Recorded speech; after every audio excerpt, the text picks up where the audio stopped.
ચલો હવે આપણે સ્ટાર્ટ કરીએ છીએ પેડિગ્રી એનાલિસિસ. પેડિગ્રી એનાલિસિસનો મતલબ થાય છે વંશાવલી પૃથ્થકરણ.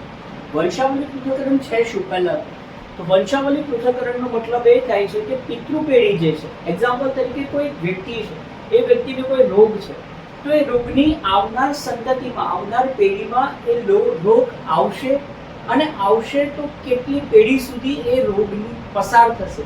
તો એ જે કન્સેપ્ટ છે, એ જે ટાઈપ છે, એને આપણે કહીએ છીએ વંશાવલી ચકાસણી. એક્ઝામ્પલ તરીકે એટલે કે કુટુંબના ઇતિહાસમાં પેઢી દર પેઢી લક્ષણોની નોંધ રાખતો ચાર્ટ. એટલે મેં તમને કહ્યું એ પ્રમાણે કે પિતૃ પેઢી છે, એ પિતૃ પેઢીમાંથી બાળ પેઢીમાં લક્ષણોની વારસાગમન થાય. તો એ પિતૃ પેઢીમાં જે એક્સ પિતૃ છે, એમના એક્ઝામ્પલ તરીકે કોઈ ડાયાબિટીસ રોગ છે, તો એ ડાયાબિટીસ આપણને ખબર છે વંશાનુગત રોગ છે, એટલે માતા પિતાનો હોય તો બાળકને આવે. તો એ કેટલા જનરેશન સુધી આવશે, એટલે માતા પિતાને છે તો આપણે 100% કહી શકીએ કે રોગ આવશે? તો હા, આપણે કહી તો શકીએ, બટ એ નક્કી નથી. એ કોની પર આધારિત છે? તો એ આધારિત છે કે જનીન કેવી રીતે બિહેવ કરે છે એની પર છે. તો આપણે એ આ ચાર્ટ થ્રુ આપણે ઇન્ફોર્મેશન લઈ શકીએ કે પિતૃદર પેઢી, એટલે કે પિતૃને જો રોગ હશે તો આવનારી પહેલી પેઢી, બીજી પેઢી, ત્રીજી પેઢી, એ ક્યાં સુધી એ રોગ પસાર થઈ શકે. તો એના માટેની પૃથ્થકરણ ચકાસણી છે, એને કહેવાય છે વંશાવલી. Is that clear everyone? Okay, so એનો ઉપયોગ શું છે? તો કે માનવમાં જનીન આધારિત રોગોની ઓળખ કરવી. દરેક માનવ હોય એમાં જનીન આધારિત રોગ હોય, એટલે કે માણસોને જે રોગ થતા હોય એની ઓળખ કરવી. એ રોગ કયા પ્રમાણમાં છે, કેવા પ્રકારનો છે, એ રોગમાં શું થઈ રહ્યું છે, કયો જનીન જવાબદાર છે, તો એ બધી જ માહિતી એ ખબર પડે આપણને કે આ માતામાંથી રોગ આવ્યો છે, પિતામાંથી રોગ આવ્યો છે, કે માતા પિતા સિવાય એક્ઝામ્પલ તરીકે બે પ્રકારના રંગસૂત્ર છે. એક રંગસૂત્ર આપણે દૈહિક કહીએ છીએ એક પ્રકારને, અને એક પ્રકારને આપણે શું કહીએ છીએ? લૈંગિક રંગસૂત્ર. તો જે દૈહિક રંગસૂત્ર છે, આપણી પાસે 22 જોડ છે, મારા તમારા બધામાં સેમ છે, as we all know that. અને જે એક પેર છે એ આઈધર એક્સ હશે કાં તો વાય હશે. જો સમજાત રંગસૂત્ર હશે XX, તો એ શું બનશે? માદા બનશે. અને વિષમજાત હશે એટલે ઓપોઝિટ હશે તો એ બનશે એક્સ અને વાય. ઓકે, તો એના આધારે આપણે નક્કી કરીશું કે કયા પ્રકારની વંશાવલી છે. જો એક્સ અને વાય સિવાયના કોઈ પાર્ટમાંથી રોગ આવે છે તો એ રોગનો પ્રકાર અલગ થઈ જાય છે. જો માતા કે પિતામાંથી રોગ આવે છે, એટલે કે એમાં પણ બે પાછું લક્ષણ છે. માતૃ પિતૃ સંતતિમાંથી રોગ આવો એનો મતલબ શું થાય? તો ધારો કે માતામાંથી બાળકીને આવે છે, તો એનો મતલબ આપણે આગળ જોયું કે સેક્સ્યુઅલ રેશિયો, જે લૈંગિક ગુણોત્તર આપણે જોયું આગળ, કે એની અંદર માતામાંથી પુત્રીમાં, પુત્રીમાંથી એની ગ્રાન્ડ ડોટરમાં જાય છે. એવી રીતે પિતામાંથી પુત્રમાં, પુત્રમાંથી ગ્રાન્ડ સનમાં જાય છે. પણ ઘણા કેસમાં એવું નથી બનતું. માતા અને પિતા માંથી ક્રોસમાં પણ જાય છે, જેવી આપણે ક્રિસ ક્રોસ મિકેનિઝમ જોઈ હતી કે માતામાંથી જનીન જ્યારે પુત્રમાં જાય અને પુત્રીમાં જાય, બંનેમાં જઈ શકે. કેમ જઈ શકે? તો એનું મુખ્ય કારણ છે માતામાં રહેલો એક્સ રંગસૂત્ર. એક્સ રંગસૂત્ર નરમાં પણ છે અને માદામાં પણ છે. એવી જ રીતે પિતામાંથી જે રંગસૂત્ર છે, એક્ઝામ્પલ તરીકે પિતાની અંદર કોઈ રોગ છે, એ બાળકીને પણ ગયો, અને બાળકીનો મતલબ થાય છે એમની પુત્રી, અને એના પુત્રને પણ ગયો. તો એનો મતલબ એવો થયો કે 100% આઈધર એની પોસિબિલિટી નંબર 1 કે દૈહિક હોઈ શકે, કારણ કે પિતા પાસે તો પ્રભાવી વાય છે, પરંતુ પિતાને રોગ છે તો પુત્રીને પણ જાય છે અને પુત્રને પણ જાય છે. તો ધેટ શ્યોર કે આ દૈહિક લક્ષણ આવ્યું, દૈહિક પ્રભાવી આવ્યું. કારણ પિતાને છે તો પુત્રને આવ્યું, તો સામાન્ય રીતે કહી શકીએ કે વાય લૈંગિક છે. પરંતુ અહીંયા તો પિતાને હોય છે છતાં પુત્રી અને પુત્ર બંનેને રોગ થઈ રહ્યો છે. તો આના આધારે આપણે માની શકીએ કે આઈધર એ દૈહિક હશે કાં તો પછી એક્સ લૈંગિક હશે. તો એ બધી જે પૃથ્થકરણ મિકેનિઝમ છે, એને કેવી રીતે ઓળખવું, એ ચાર્ટને કેવી રીતે એનાલાઇઝ કરવો, એમાં કેવી રીતે સમજવું, એ આપણે આની અંદર જોવાનું છે. ઓકે, તો એના માટે અમુક વસ્તુ આપણે પહેલા તો સમજવી પડશે. એ વસ્તુમાં સૌપ્રથમ એના સિમ્બોલ્સ છે. આપણે તમે જનરલી ઘણા એક્ઝામમાં જોવો છો, સિમ્બોલ્સ આ રીતે હોતા હોય છે કે આ રીતે કોઈ સંલગ્ન આપેલું છે કે જેની અંદર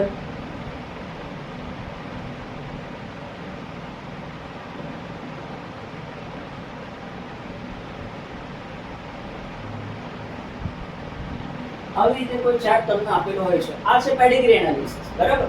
તો ભાઈ ચાર્ટ દર્શાવે છે શું? તો એક્ઝામ્પલ તરીકે આ જે બે વચ્ચેનો સંબંધ છે એમાં આ જે રાઉન્ડ આપણે કરેલા છે, આ સ્ક્વેર કરેલું છે, તો રાઉન્ડનો મતલબ થાય છે ફિમેલ અને સ્ક્વેરનો મતલબ થાય છે મેલ. તો આ બંને લક્ષણ અહીંયા આવે છે. આ માતા છે, આ પિતા છે, અને આ બંને વચ્ચેની જે લાઈન છે એ શું દર્શાવે છે? તો આ લાઈન દર્શાવે છે કે બંને વચ્ચેનું સગપણ એટલે કે મેરેજ. તો માતા પિતાનું મેરેજ થાય છે અને એમની એક આ સંતતિ જન્મે છે. એ સંતતિમાં તેમના બે બાળકો છે, બાળક નંબર 1 અને બાળક નંબર 2, અને બાળક નંબર 3 છે એ આ છે. તો બે બાળકો, એમાં એક જે સંતતિ છે એ પુત્ર છે, બીજી સંતતિમાં પુત્ર છે, ત્રીજી સંતતિ એમની બાળકી છે એટલે કે પુત્રી છે. હવે આ કેસમાં માતા પિતા જે છે એ બંનેના સગપણ એ લાઈન દ્વારા બતાવ્યું, એમના વચ્ચેનો સંબંધ જે 3 બાળકો હતા એ બીજી લાઈન દ્વારા બતાવ્યું. તો એનો મતલબ કે આ જે કેસ છે એમાં તમે મુખ્ય જે લક્ષણ છે, મુખ્ય જનીનો છે, માતૃ પિતૃ સંતતિ છે, એમની જે સંતતિ આવે એમનો જે ચાર્ટ આવે છે એને રોમન આંકડા વડે આપણે દર્શાવવામાં આવે છે. કયા આંકડા વડે? રોમન આંકડા વડે. તો રોમન આંકડા વડે આપણને ખબર પડે કે આ બંનેનું લગ્ન, એમના 3 બાળકો, એમની પેઢી, ઇન શોર્ટ જ્યારે પેઢી દર્શાવવી હોય ત્યારે આ સગપણના આધારે આપણે રોમન ડિજિટમાં 1, 2 અને 3 આ 3 આપણે દર્શાવવાનું હોય છે. બરાબર? તો હવે આના આધારે આપણે આગળ જોઈએ કે આ જે 3 બાળકો છે એમાં જે પુત્ર છે એનું લગ્ન બીજા કુટુંબમાંથી આવેલા સ્ત્રી સાથે કરવામાં આવે છે. તો એનો મતલબ કે આ પેડિગ્રી જે છે આનો એક જ સંબંધ છે, કારણ કે એક જ માતા પિતાના 3 સંતાનો. બરાબર? અને આ જે સંતતિ છે એ કોઈ નવી છે. હવે એક્ઝામ્પલ તરીકે કોઈ સ્ત્રી પરણીને આવે છે તો આ ફેમિલીને બિલોંગ નથી કરતી, એ બીજી કોઈ ફેમિલીને બિલોંગ કરે છે. તો એક્ઝામ્પલ તરીકે આ ફેમિલીમાં કોઈ વ્યક્તિ, અહીંયા તમે જોઈ શકો છો આ બંને સિમ્પલ બ્લેન્ક છે, વચ્ચેથી હોલો છે, એટલે કોઈ અંદર ડાર્ક કરેલું નથી. ડાર્ક હોય એનો મતલબ કે રોગી છે. તો અહીંયા મેં તમને સિમ્બોલ્સ આપ્યા છે, હું સમજાવું તમને. તો આ કેસમાં બંને બ્લેન્ક છે તો બધી સંતતિ બ્લેન્ક છે, બટરવીસ આપણે વિચારી શકીએ. પરંતુ આ કેસમાં બીજા કોઈ વિસ્તારમાંથી માતા આવે છે તો એ માતા અને એના વચ્ચે મેરેજ થાય છે. તો એમના સંતતિમાં એક નર એવો આવે છે કે એક માતા એવી આવે છે કે જેને એ રોગ હાજર છે. હવે પ્રશ્ન થાય, માતા પિતા સામાન્ય છે છતાં બાળકી રોગી થઈ, એનું કારણ શું? તો આ રોગ આવ્યો ક્યાંથી? તો આ રોગ આવવા માટે આપણને ખબર છે કે જનીન કયા જવાબદાર છે? આઈધર પિતૃ પેઢીના, આઈધર માતૃ પેઢીના. પરંતુ આમાં તો માતૃ પિતૃ બંને પેઢી પ્રભાવી નથી, બંનેને કોઈ રોગ નથી, છતાં રોગ આવે છે. એનો મતલબ ઓટોમેટિકલી સાબિત થઈ ગયું કે આ રોગ કયા પ્રકારનો છે? દૈહિક રંગસૂત્ર પર આધારિત છે. સો સિમ્પલ, દૈહિક ઉપર આધારિત છે. એનો મતલબ કે લૈંગિકને કોઈ લેવા દેવા જ નથી.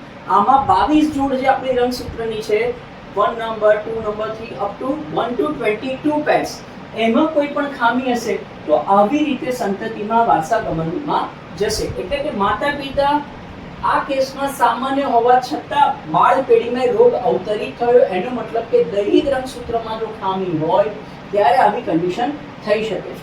મેં તમને એક્ઝામ્પલ ક્લાસમાં આપ્યું હતું કે ત્યારે સિકલ સેલ એનિમિયા છે, થેલેસેમિયા છે, રંગઅંધતા છે. તો આ બધી અલગ અલગ પ્રકારની ખામી છે જે દૈહિક રંગસૂત્રને આધારિત થાય છે. અને એમાં પણ દૈહિક પ્રભાવી અને દૈહિક પ્રચ્છન્ન બે પ્રકારો પડે છે. દૈહિક પ્રભાવીનો મતલબ કે જેમાં દૈહિક રંગસૂત્ર છે પણ એમાં પ્રભાવિતાનો ગુણધર્મ આવે છે, પ્રભાવી જનીન ઉપર હાજરીના કારણે થાય છે. અને બીજું કન્ડિશન છે દૈહિક પ્રચ્છન્ન, જેમાં